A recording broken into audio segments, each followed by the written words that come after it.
Hello, everyone. Welcome to this special edition of my XAUUSD market analysis. Well, I call it special because this will be my last trading week for this year. And in this video, we will not only prepare for the final trading week, but also reflect on some of the key events that shaped the gold market over the last 12 months.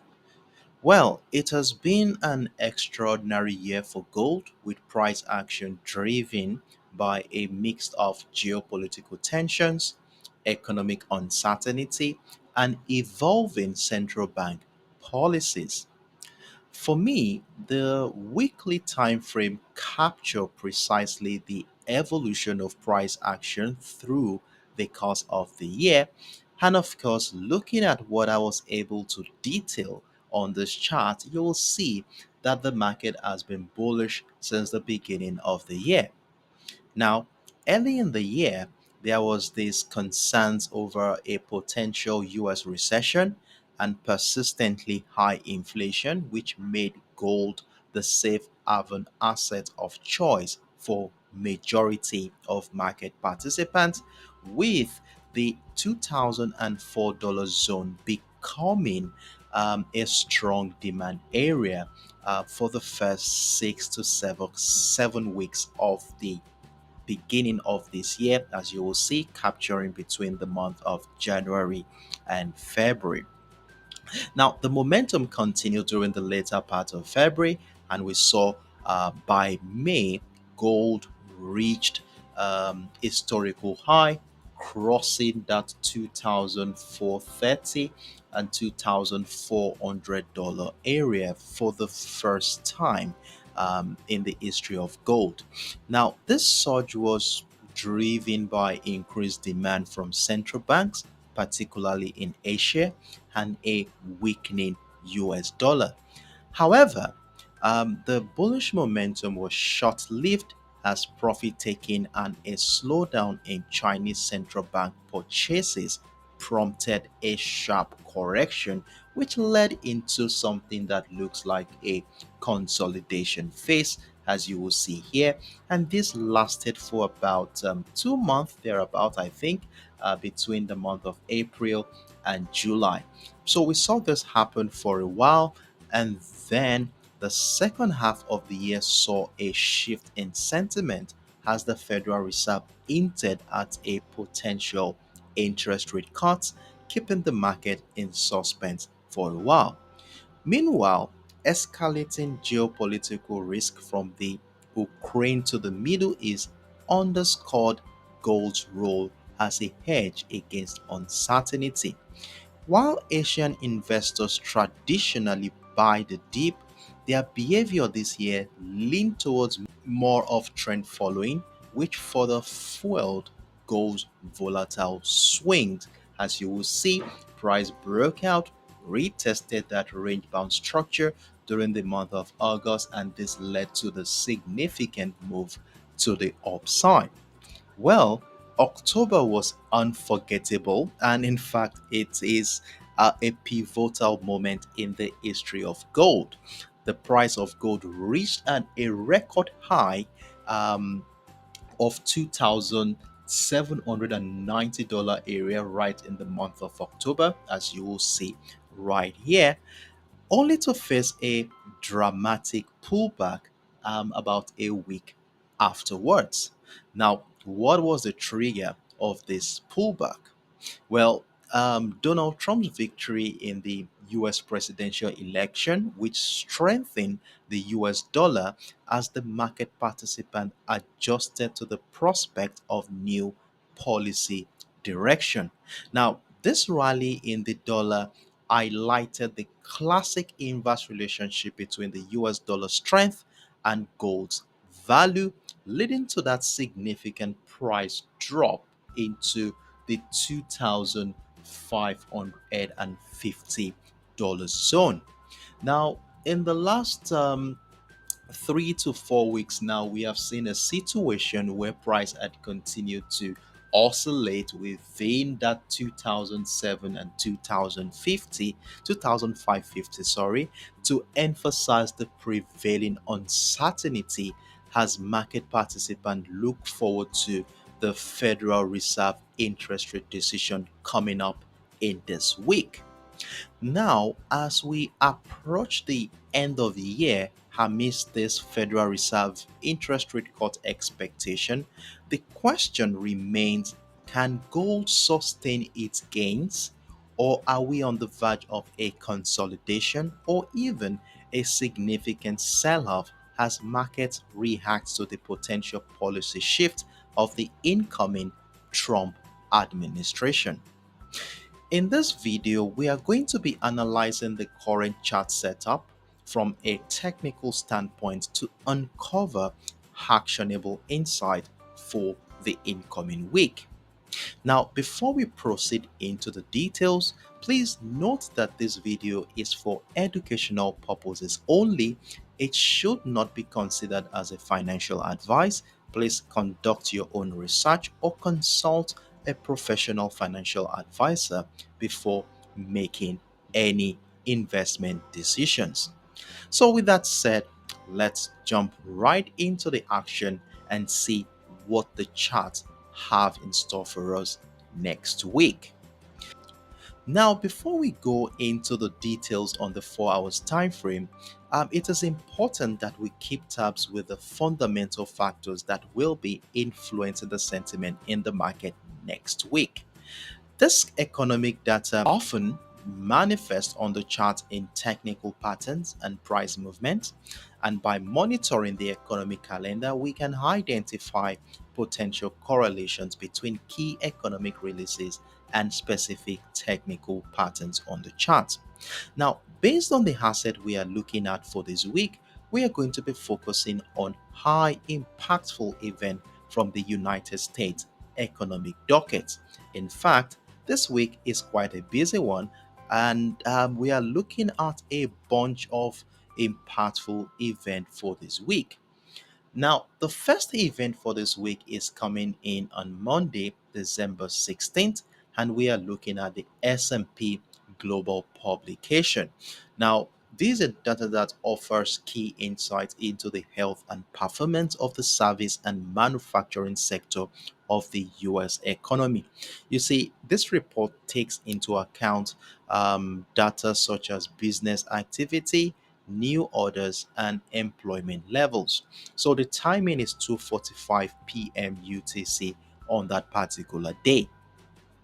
Then fast forward to Tuesday, December 17th, we are going to be looking at the retail sales data, a key economic event that measures the total receipts of retail stores representing consumer spending in the US economy.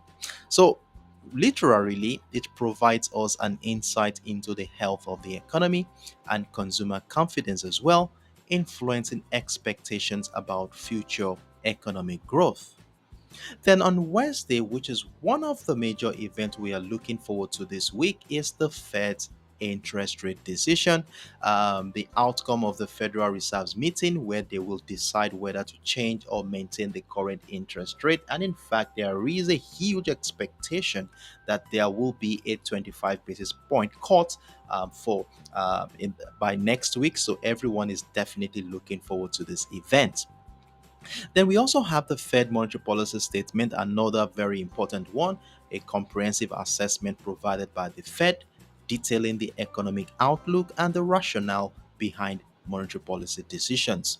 Then we are also going to be looking forward to the FOMC press conference by 7:30 p.m. UTC, where the Fed chairman will be communicating the Fed's monetary policy decisions, economic outlook, and of course, answer questions from the media.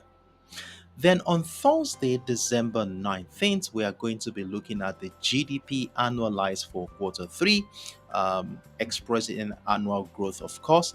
measures the total values of goods and services produced by the US economy. Then finally on Friday, we will be looking forward to the core PCE by 1:30 p.m. UTC, a data that measures inflation by tracking prices of goods and services, excluding volatile foods and energy costs. So it is expected here that a higher PCE reading will indicate strong inflation, which can lead to a stronger US dollar. So these are the major events we are looking forward to this week. As you will see, it's going to be a very busy week. And secondly, it has a tendency of bringing in some liquidity into the market. So now let's go back into the chart and let's see how we can strategically position ourselves for the next move using structural details on the chart to understand the behavioral patterns of market participants ahead of this event. Now, scaling back into the 4 hours time frame, what I did here was to take into account the character of price action in the last 6 7 weeks. That's about over a month of historical data, and this was what I was able to come up with. Now, despite the fact that in the last 3 4 weeks the market has been a little bit choppy, we have noticed within this consolidation that there is a trait of buying pressure in this market. Now, this is well detailed after connecting the series of higher lows here, giving me an ascending trend line at this juncture. Then I also have another one right here, which will also be playing a significant role for us in the coming week. I will be explaining in detail in a moment. Then, in addition to these trend lines, are the fact that price action is still sitting above a temporary demand zone, an area between the 2605 and 2625 area, which has been consistent with buy pressure in the last 4 to 5 weeks, emphasizing the presence of buyers in this particular market. Now, another area I would like to call our attention to is this resistant line, which has played a significant role in negating the uptrend continuation in this market, and that is the $2,700, $720 area. Now, with all of this marked out here and looking at how price action closed exactly along that ascending trend line we marked out earlier on, what are the chances that this momentum will continue?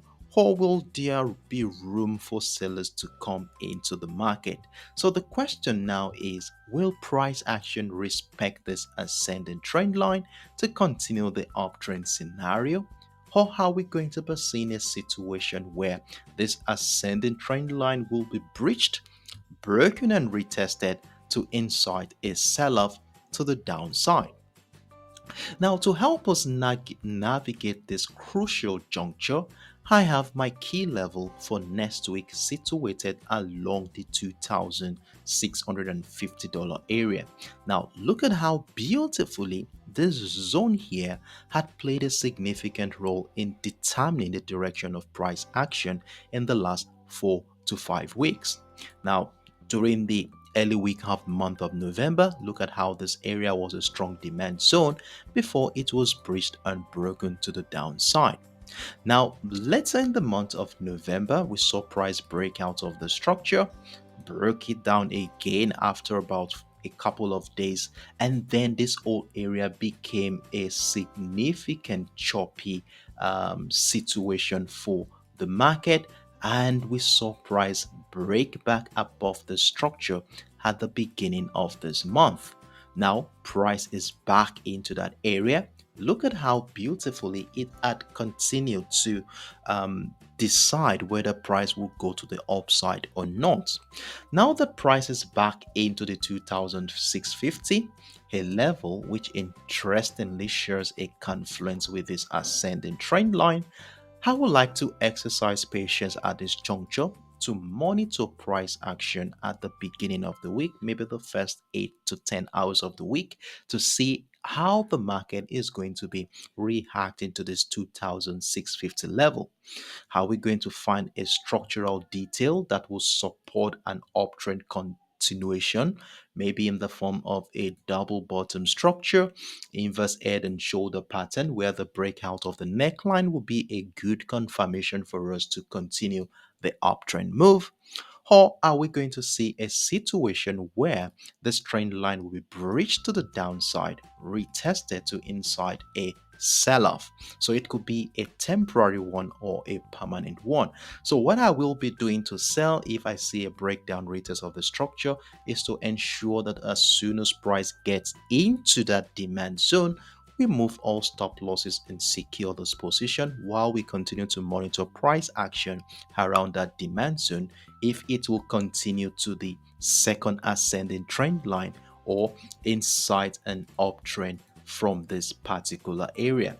But trust me, I will be with you in the comment section of this video on Monday morning after monitoring price action around this area to give a structural update of what I think is going to be happening around this area. So, this is my in depth look into the XAUUSD for the week ahead. If this video helped with your independent trading decisions, a thumbs up will be greatly appreciated. And if you haven't yet, consider subscribing for more insights, weekend market prep, and market updates. Thanks for watching. See you all in the comment section on Monday morning as we get prepared for the new week. Do have a wonderful evening, everyone. Bye.